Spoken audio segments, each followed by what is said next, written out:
বৈষম্য বিরোধী ছাত্র আন্দোলনের সেই চিটিং বিপ্লবের তথাকথিত সমন্বয়ক বাংলাদেশ ছাত্রলীগের থেকে অনুপ্রবেশকারী যে ছাত্র নেতা হাসনাত আব্দুল্লাহ, যাকে আমি কালো বিড়াল বলে সম্বোধন করি, যদিও এটা আমার বলা উচিত না, কিন্তু তার বিভিন্ন কর্মকাণ্ড, তার কথাবার্তা, তার চালচলন, তার উগ্রতা দেখে মনে হয় তিনি সবসময় মেটাফোমিন খায় থাকেন। হ্যাঁ, তো তিনি একটা স্ট্যাটাস দিয়েছেন ফেসবুকে। কিছু ব্যক্তি সামাজিক যোগাযোগ মাধ্যমে আমার বিরুদ্ধে নিয়োগ বাণিজ্য, পদোন্নতি, বদলি, নানাবিধ আর্থিক দুর্নীতির কথিত অভিযোগ তুলেছেন, কিন্তু দুঃখজনক বিষয় হলো এসব দাবির পক্ষে একটা প্রমাণও তারা উপস্থাপন করতে পারেনি। আমি স্পষ্টভাবে জানাতে চাই, আমার বিরুদ্ধে আনীত যে কোনো দুর্নীতির অভিযোগ যদি এক টাকারও প্রমাণ সহ উপস্থাপন করা যায়, তা হোক নথি, ভিডিও, অডিও কিংবা কোনো ব্যক্তি নিজে সাক্ষ্য দিয়ে প্রমাণ করেন, তাহলে আমার অনুরোধ থাকবে সেটা আপনারা নির্ভয়ে সামাজিক যোগাযোগ মাধ্যমে প্রকাশ করেন, সংবাদপত্রে প্রচার করুন এবং আমার বিরুদ্ধে মামলা করুন। এমন ওপেন চ্যালেঞ্জ ঘোষণা করছি। প্রমাণের ভিত্তিতে কোন অভিযোগ প্রমাণিত হলে সেটা যদি এক টাকার দুর্নীতি হয়, আমি সর্বোচ্চ দায় স্বীকার করতে প্রস্তুত। এই কথাটা, তার স্ট্যাটাস পড়ার পর আমার একটা কথা মনে পড়ছে, ঠাকুর ঘরে কে রে, আমি কলা খাইনি। তাকে কেউ জিজ্ঞাসা করেনি যে তুমি দুর্নীতি করেছো কিনা, অর্থাৎ চোরের মন পুলিশ, পুলিশ একটা কথা তো আপনারা জানেন নিশ্চয়ই। সে নাকি দুর্নীতি করেনি, সে নাকি সহি, দুধে ধোয়া তুলসী পাতা।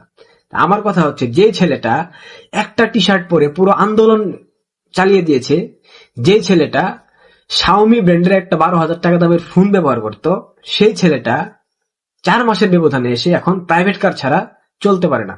সেই ছেলেটা এখন এলিয়েনের পাঞ্জাবি ব্যবহার করে, যে এক একটা পাঞ্জাবির দাম 6 থেকে 7,000 টাকা। সেই ছেলেটা স্যামসাং এর যে লেটেস্ট ভার্সনের ফোন S4 আলট্রা ব্যবহার করে। যে ছেলেটা দামি দামি ব্র্যান্ডের টি শার্ট ইউজ করে, বারবারের মতো ব্র্যান্ড, যে ব্র্যান্ডের টি শার্টের দাম 10 থেকে 12,000 টাকা, এগুলা কই থেকে আসে ভাই? কই থেকে আসে? তোমার ফ্যামিলি ব্যাকগ্রাউন্ড সম্পর্কে তো খোঁজ খবর নিছি, তুমি তো এরকম আহামরি ফ্যামিলির কোনো ছেলে না। হ্যাঁ, তুমি স্বাবলম্বী ফ্যামিলির ছেলে, কিন্তু তুমি S4 আলট্রা ইউজ করার মতো সক্ষমতা তোমার নাই ভাই। তুমি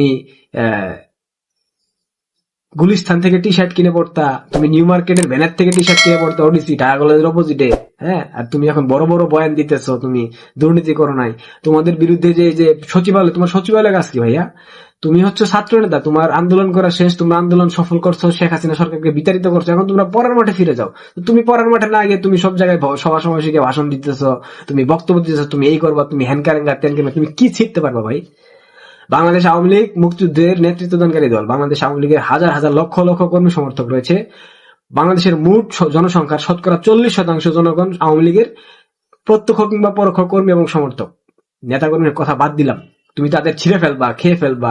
তুমি প্রতিনিয়ত ভারতকে হুমকি দিচ্ছ, তুমি নরেন্দ্র মোদীজিকে হুমকি দিচ্ছ, তোমাদের বড় মিয়া পাকিস্তানের কথায় প্ররোচিত হয়ে তুমি এখন বলতেছো তুমি দুর্নীতি করো না। তুমি প্রাইভেট কারে ঘুরো কই থেকে পাও টাকা? পাও কই থেকে? কই থেকে প্রাইভেট কার কে দেয়? তোমার বাবার প্রাইভেট কার আছে দুই একটা? নাই। তুমি আর সার্জিস আলম যে ছাত্রলীগের অনুপ্রবেশকারী, তোমরা একটা ছাত্রলীগ থেকে বিতাড়িত হয়েছ, ছাত্রলীগের সাথে বেইমানি করেছো, বেইমানি করে তোমরা এখন এই যে বৈষম্য বিরোধী ছাত্র আন্দোলন ডক্টর ইউনূসের শ্যাডো হয়ে দাঁড়িয়েছো। দুদিন পর তো তোমরা ইউনূসের সাথে বেইমানি করো, এবং তোমাদের কপাল অনেক দুর্গতি অপেক্ষমান, আমরা দেখতে পাচ্ছি। অনেক কপালে খারাপ আছে তোমাদের। চুরে বলে চুরে চুরে মাছ তো ভাই, আর চুরে বলে আমি তো চুরি করি নাই, এগুলা কইলেই মানুষকে বিশ্বাস করবে নাকি? ঢাকা বিশ্ববিদ্যালয় ক্যাম্পাস থেকে বনশ্রী হাইটে যাওয়া পোলাটা যদি 4 মাস পরে এসে বলে প্রাইভেট কার ছাড়া সে চলতে পারে না, তাহলে তাকে আমরা কি বলবো? দুর্নীতিবাজ না? সচিবালয়ে তোমাদের কাজ কি? এই যে ডিসি নিয়োগ, এসপি নিয়োগ বাণিজ্য করেছো, হ্যাঁ, এই যে বদলি তদবির মদবির করতেছো, এগুলা কি মানুষ জানে না? দেখো ভাইয়া, তুমি যে বলেছো তোমার নামে কোনো দুর্নীতি প্রমাণ দিতে পারো, যখন যারা ক্ষমতায় থাকে তখন তাদের দুর্নীতি কখনো প্রকাশে না। আওয়ামী লীগের যে সাবেক যারা বাটপার দুর্নীতিবাজ নেতাকর্মী ছিল আওয়ামী লীগের, শেখ হাসিনার আশেপাশে, তাদের দুর্নীতি কিন্তু আওয়ামী লীগ ক্ষমতায় থাকাকালীন প্রমাণিত হয় নাই। বাংলাদেশের মিডিয়া হচ্ছে দালাল। এরা কখনোই ক্ষমতাসীন কোন সরকারের তাদের যে সংশ্লিষ্ট যারা থাকে তাদের দুর্নীতি কখনো প্রকাশ করে না। তোমার দুর্নীতি প্রকাশিত হবে। এই সরকার তো সারা জীবনের জন্য ক্ষমতায় আসে নাই। এই সরকার জনগণের ভোটে নির্বাচিত সরকার না। এই সরকার একটা সংকটকালীন মুহূর্তে সরকার গঠন করেছে, যদিও সাংবিধানিক ভাবে তাদের কোনো বৈধতা নাই, আইনি ভাবে তাদের কোনো বৈধতা নাই, তারপরেও এই সরকার জোরের মধ্য দিয়ে ক্ষমতার গতিতে বসে রয়েছে। টুডে টুমোরে সরকারের শেষ হবে, অবসান ঘটবে, তখন তোমাদের দুর্নীতি কিভাবে বের করা লাগে বাংলাদেশের মিডিয়া কিন্তু সেটা বের করে দেখাই দিবে। তো এই ধরনের লম্বা লম্বা ভাষণ না দিয়ে, লম্বা লম্বা বক্তব্য না দিয়ে দেশ থেকে যাওগা, ভালো হইব।